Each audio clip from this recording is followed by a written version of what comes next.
Сега какво ще правим? Ако видите творческа пауза от Деси или мое отсъствие, да знаете, това е заради липсата на почивка. Имах печат адвокат Елиза Коева. Здравейте, скъпи приятели! Аз съм Десислава и както винаги сте добре дошли в поредният разговор от рубриката Имам, правя, съм. Днес с Елиза Коева ще си говорим какво трябва да правиш, за да можеш да имаш и в крайна сметка да бъдеш себе си. Така че не забравяйте да се абонирате за канала, харесайте това видео, споделете го с приятели, отговаряйте на въпросите, които след малко ще чуете за себе си и само за себе си. Хайде! Елиза, първо много се радвам и много ти благодаря, че се съгласи да дойдеш при мене на гости на прословутия диван. Ти завърши право, докато междувременно правеше още много неща. Стана майка, развиваше си собствен бизнес с супер вкусни мекички и още хиляди неща. Кой е най-важният закон в твоя живот, който ежедневно спазваш? Този, който спазвам? Да. Първо, че човек не трябва да си поставя сам някакви граници и както някои хора обичат да казват, с много години под една ръка няма да ти се получи. Не подкрепям тезата. Според мен не всеки може да прави някаква доза мултитаскинг или така да го наречем, но за мен това е ежедневието, не трябва всичко да е подредено, не трябва да се ограничаваме и трябва да правим всичко, което ни е по силите във всеки един аспект, без значение дали това ще е дъщеря ми, дали ще е бизнеса ми, дали ще е образованието ми, дали ще е кантората. Смятам, че можеш да огрееш навсякъде, ако имаш желанието и най-вече близки, които да ти помагат да го правиш. Тоест, смяташ, че когато те хвърлят в дълбокото, можеш да покажеш най-големия си потенциал и това, на което си най-способен. Абсолютно. Изцяло го подкрепям и смятам, че всеки човек би трябвало да се опита поне един път да не е в свои собствени води. Да. А ти как се справяш с ситуациите, които те изкарват извън зоната на комфорт? Всъщност аз ги обожавам. Мен това много ме зарежда. Да, чувстваш се добре. Чувствам се страхотно. Значи ти си първият човек, който го казва това, че се чувства добре, влизайки в извън зоната на комфорт. Да, всъщност мен зоната на комфорт ме кара да се чувствам изключително скучно и неползотворно и дори на всяко едно от работните ми места търся вариант, в който да направя нещо ново. И моите работодатели доста често са го забелязвали това и винаги аз съм човека, с който си правят експерименти. Кое беше последното нещо, с което излезна извън комфортната зона? Определено последното нещо, което излезнах извън зоната си на комфорт, беше майчинството и спокойния начин на живот, който ми се наложи да вода първите няколко месеца, докато гледам малката си дъщеря. Чувствах се много неестествено и не в своя хабитат. Ако трябва да забраниш с закон едно нещо, което се казва на майките, които току-що са родили, какво би било то? Майките имат една много голяма обсесия покрай своето раждане и отглеждане на деца и смятат, че всеки им е длъжен за нещо, което според мен е голяма грешка и не смятам, че това, че си родил, те прави с да, ти си допринесъл изключително много и това е едно призвание да бъдеш майка, но смятам, че не може целият ти живот да се върти само единствено около това. Сигурна бях, че така ще отговориш. Ти наистина чупиш клишетата за майки. Ти си толкова ладж и винаги, когато и да сме се разбрали да излезем по женски, ти винаги идваш, независимо от това, че имаш дете. Абсолютно, защото аз смятам, че една жена на първо място трябва да обръща внимание на себе си, на своите близки, да се чувства добре и по този начин и детето ще се чувства най-малкото добре. Да.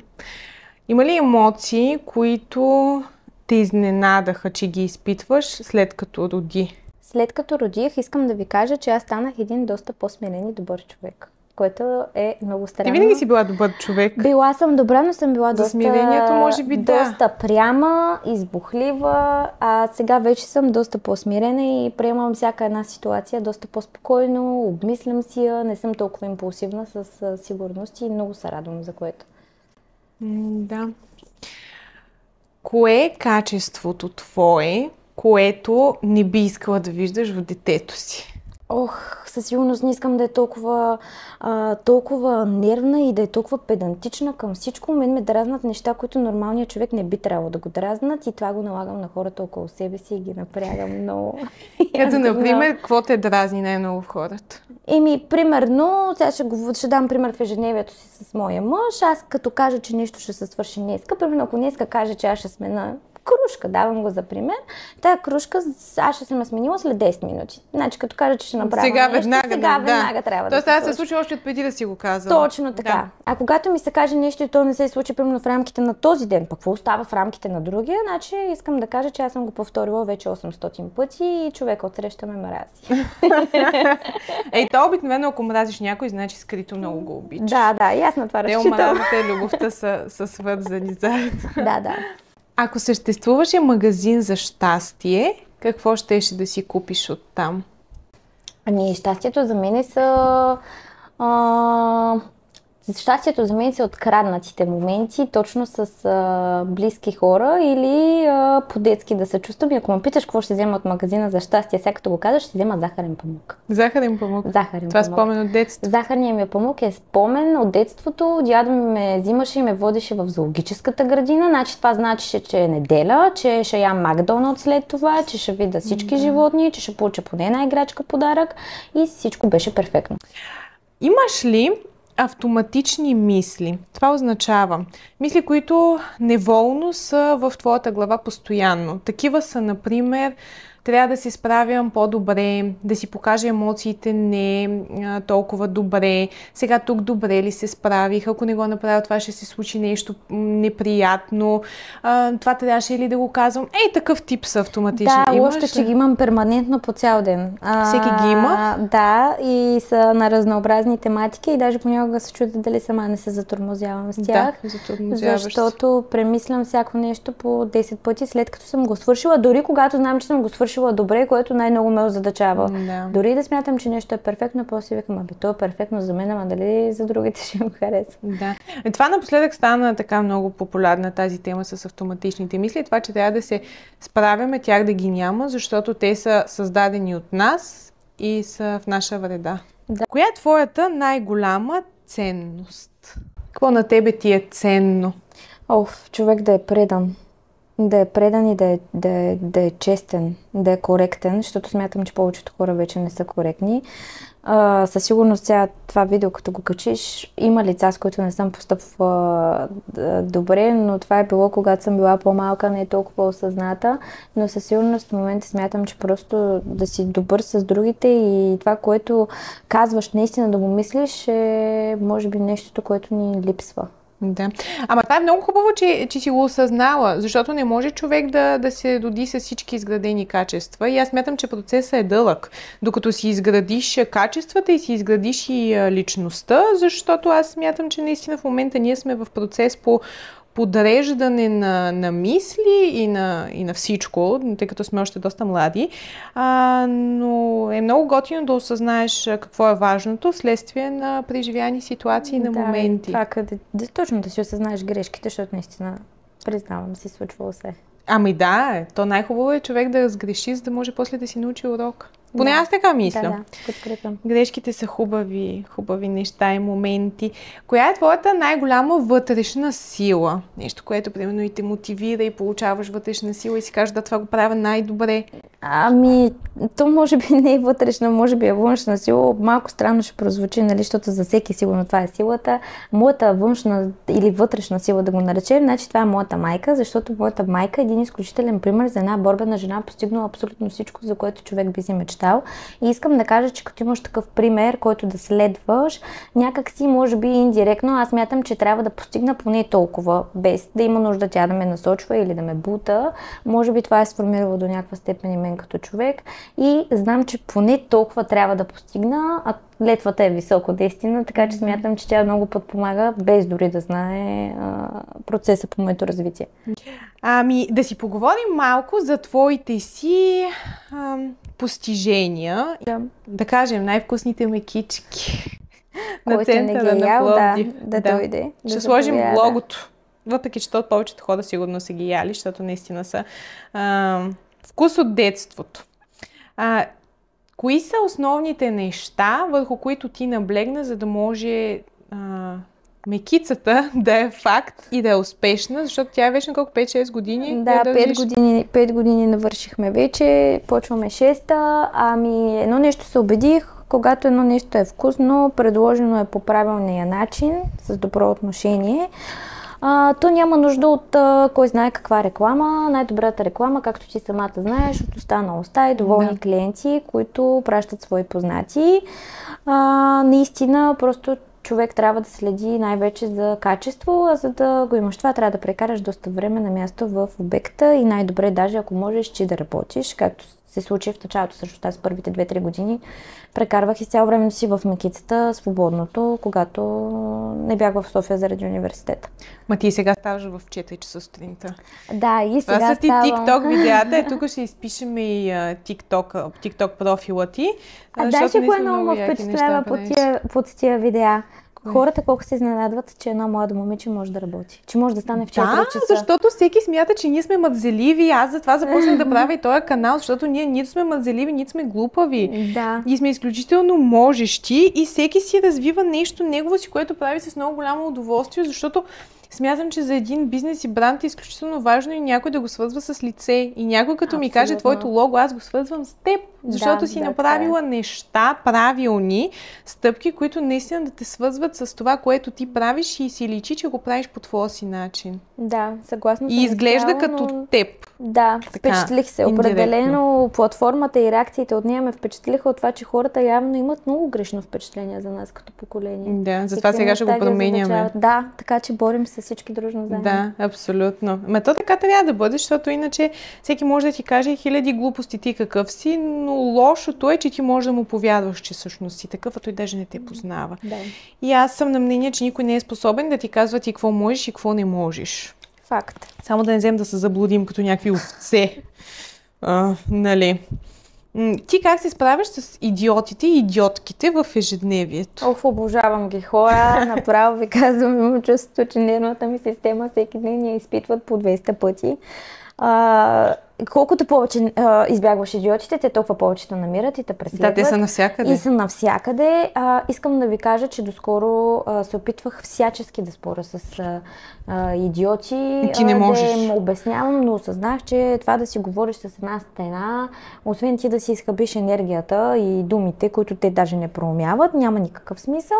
Заради това вече просто ги подминавам и осъзнавам, че идиота си остава идиот и винаги ще си е там, където се намира. Е изолиран от нас, надявам се, но определено смятам, че стават все повече. И надделяват като бройка. Много са. Те са и опасни. Не знам колко са опасни, доколкото са толкова тъпи, че не могат да преценят какво се случва в реалния свят и се смятат за безсмъртни, че не пречат на никого около себе си. Да, така е. Те се срещат абсолютно навсякъде, но най-лошото е, че те мислят, че са най-великите и най-можещи. Да, имат доста голямо самочувствие. Понякога могат и да те убедят, че са такива наистина, докато не влезете в реална истинска ситуация с тях. Да, аз на една друга моя приятелка редовно не казвам спокойно, колкото по-глупав си, с толкова по-голямо самочувствие си и то наистина така се получава в живота. Миличките те. Кои са твоите основни роли? Ежедневно. Основните ми роли ежедневно, това е да съм майка, да съм добра сестра, не съм съпруга, но да кажем добра приятелка, жена, не знам как да го нарека. Съпруга, така оформено, ама реално си.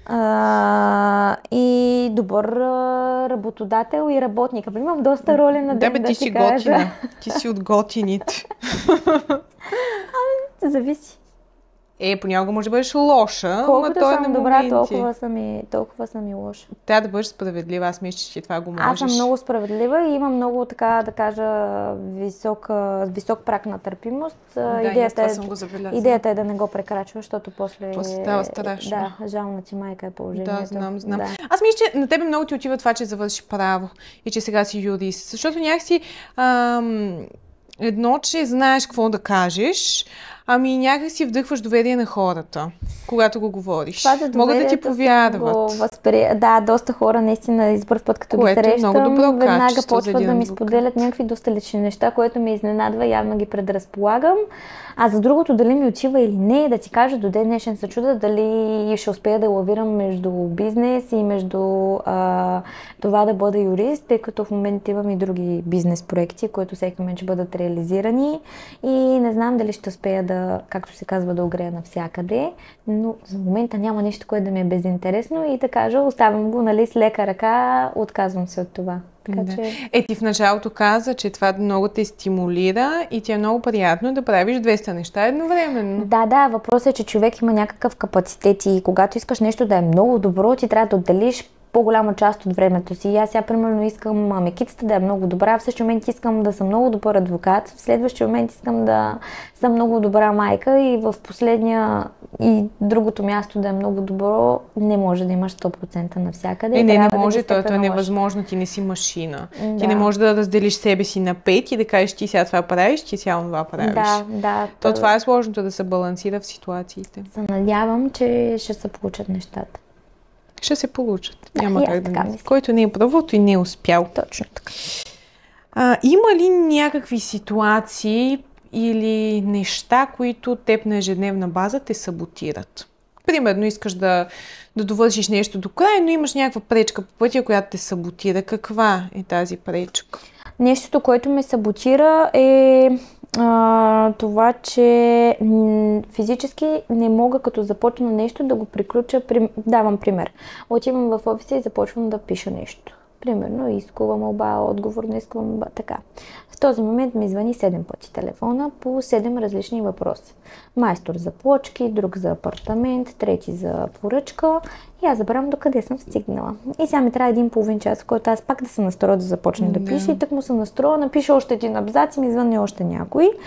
Та може би в момента нещото, което ме саботира е, че аз не мога да кажа работя само тук, в тези 2 часа. Тези 2 часа аз ще игнорирам всички останали, за да си свърша нещата. И опитвам се, уча се, виждам, че вече за 1 месец имам голям прогрес в това да мога да си разпределям времето по начин, в който да бъда ефикасна във всяко едно място. Как си почиваш? Ами не си почивам всъщност. Как така не си почиваш? Не си почивам, Дейси. Ето сега с нощи, примерно в 1:30 си пишех нещата за офиса вечерта. Почивах си, имах гости в къщи, да ги изпрата стана 12, от 12 до 1:30 писах, легнах си и с малката станахме в 6. Почивам си като спа нощния си сън. По 3-4 часа. Добре, че детето е на 1,5 година, а не на 2 месеца. Да. И с Антонио преди 2 седмици... Антонио да го промотираме ли сега мъжа й? Антонио е моя мъж, да, който не знае. Антонио преди 2 седмици се оказахме, че в събота мама ще гледа детето и аз нямам работа в заведението, всичко е наред. И на теб се стори странно. И имахме един празен ден. Хора, ние си направихме една разходка до Тримонциум, върнахме се обратно на центъра, обядвахме заедно и Антонио седи и вика, и сега какво ще правим? Аз ми викам, ми ще направим сайта на заведението, бе. Дай сега ще седнем да го направим набързо.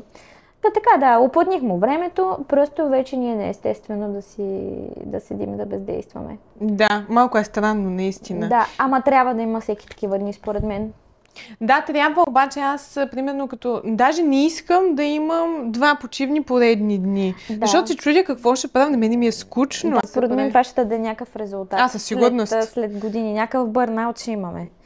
Ако видите творческа пауза от Деси или мое отсъствие, да знаете, това е заради липсата на почивка. Ако беше десерт, кой десерт щеше да бъдеш? Тирамису, веднага казвам. Що?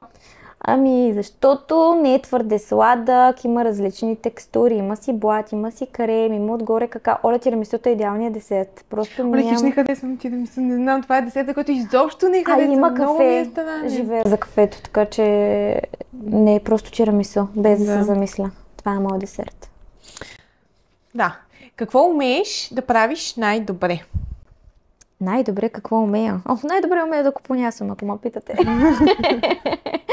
От кръга на шегата, разбира се. Но според мен най-добре умея да комуникирам с хора. Лесно, непринудено и да, смятам, че това е нещото, което умея най-добре. Да, така е. Леко комуникираш и лесно. Ако можеш да се върнеш, щеш ли да запишеш пак право да учиш? Аз не исках да уча право всъщност. Защо? Аз исках да уча туризъм. Чи? Аз исках да уча туризъм и хотелиерство в чужбина. Това беше една моя измислица. Поразгледах, поразрових се, питах приятелки как живеят в чужбина, обаче като видях как живеят те, нещо не се впечатлих. Имат съвсем различен начин на живот, който не кореспондира с моите представи за студентство. Исках да излизам, исках да имам нощен живот, да комбинирам всичко. И един ден седа, мама сега е завършила право, викам, айде ще запиша и аз едно право, пък после ще видя какво ще правя. Но действително, като малка, много като малка, примерно 6-7 годишна, си бях поръчала и имах печат адвокат Елиза Коева. И го печатах навсякъде на всички листове и си тренирах подписа. И подписът ми от тогава всъщност не е променен. Да, усъвършенстване, да не си помислите, че се подписвам като 6 годишно. Но може би на подсъзнателно ниво още от малка си бях избрала пътя, но в гимназиалните години бях доста разпокъсана между различни специалности. Защото правото знаех, че е доста сериозно за учене, пък мен ме беше ударил малко пубертета. И да, се справи много добре. Да, справих се, наистина се справих, обаче имах и много добри приятели, които ми помагаха, особено когато бях бременна. Нямаше как да ходя на лекции, на упражнения и те много ми помогнаха. Да, и ми хубаво човек да има истински приятели. Да, определено. Много съм благодарна и за класа си в английската, и за групата ми в университета. Случих и съм много щастлива и за двата си периода. Мислиш ли, че образованието в университета ти даде достатъчно за професията? Достатъчно, със сигурност не. И не смятам, че има университет, без значение дали е тук или в чужбина, който да ти даде достатъчно за каквато и да е работа и да си подготвен за действителните факти в живота. Но от гледна точка на среда, комуникация с хора, смятам, че университета, особено Софийски университет, ми изгради една добра представа и смятам, че се запознах с колеги, които ще имам досег ежедневно в момента. И всички от тях ще достигнат висоти професионални. Аз съм убедена в това и в повечето от тях. Така че от такава гледна точка, да. Но всичко, което учиш на практика, няма как да ти бъде предадено в университета. Да, със сигурност. Да. И ти знаеш, може да вложиш 10% и пак да завършиш, може да вложиш 80% и пак да завършиш. Всичко е въпрос на избор. И не само, защото има хора, които са принудени да работят и да учат успоредно, докато са студенти. И това не е... Това, че те не могат да вложат 90% или там 100% само за университета, не ги прави по-малко заслужили. Да, така е абсолютно, но е много важно и чисто преподавателите в университета да са преподаватели в истинския смисъл на думата и влагайки техните усилия, да ги влагат наистина за хора, които искат да учат, но наистина добрият преподавател заедно с неговия подход и желание са много, много важни. Те са важни, те са и рядкост. Не знам доколко добре са стимулирани да преподават в университетите. Е доста сложно да дадем някаква ясна дефиниция или да дадем оценка на образованието в България, особено пък в моя факултет. Но в моя факултет може би има едни от най-видните преподаватели и личности, които в момента са на страхотни позиции и ги виждаме и допринасят със сигурност за българското право, законодателство и каквото ще се сече. Да, така че сме имали досег до светила. Наистина до светила, така ще го нарека. Сега имало и други, които няма да ги коментирам. То винаги има и от двете. Има и от двете, обаче в момента, в който го казвам това, знам, че едните ще се разпознаят и другите ще се разпознаят. Нека да се разпознаят. Така че аз съм когато едно нещо е истина, няма лошо. Да, точно всеки така. Да си се припознае. Смятам, че всеки от тях знае къде се намира и си е поставил оценката за себе си. Разбира се. Това е много важно човек да има реална представа за себе си. Да, аз съм сигурна. Другото е само митове и легенди. Добре. Коя е твоята любима фраза? Знаете ли, те какво повтаряме и много се смея. Това го казвам не защото имам политически пристрастия или нещо такова, обаче те дни повтарям само работа, работа, работа. Гръмнете ме! Това не съм го чула! Това го казвам, за да се базикам с приятели, с моите работници и викам, нали знаете, работа, работа, работа. Ти знаеш, аз го повтарях това преди 2 години, когато ходих в BTV, всяка сутрин си снимах клипчета за моите close friends приятели. Непрестанно повтарях работа. И аз съм го използвала този зарибен лав. Сега махам зарибения лав и то базик. За мен ключовото е щастието, обича тишината. Има ли нещо, което не казахме, а ти смяташ за важно и искаш да го споделиш? Не, аз като цяло смятам, че разговора и темите, през които минахме, първо, че описаха мен, описаха и моето ежедневие и такава каквато съм реално, което е най-важното за мен. Човек трябва да е непринуден в крайна сметка. За първи път имаме публика. Да.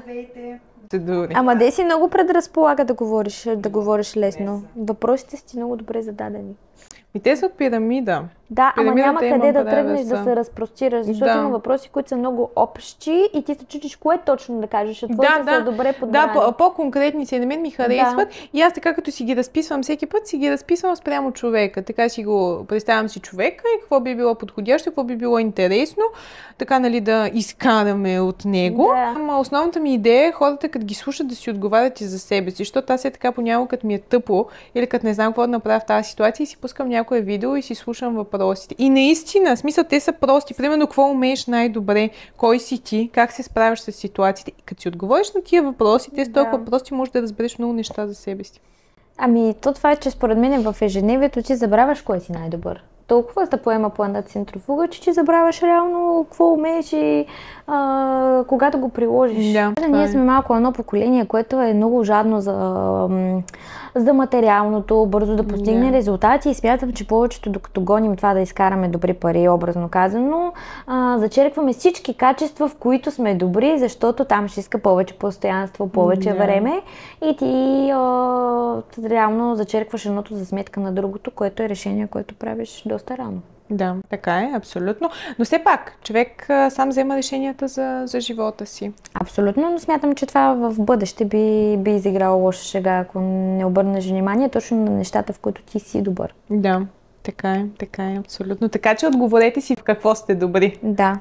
Може да питам. Питай. Без което не можеш, но... Нещото, без което не мога в момента, искам да ви кажа, че е моят телефон.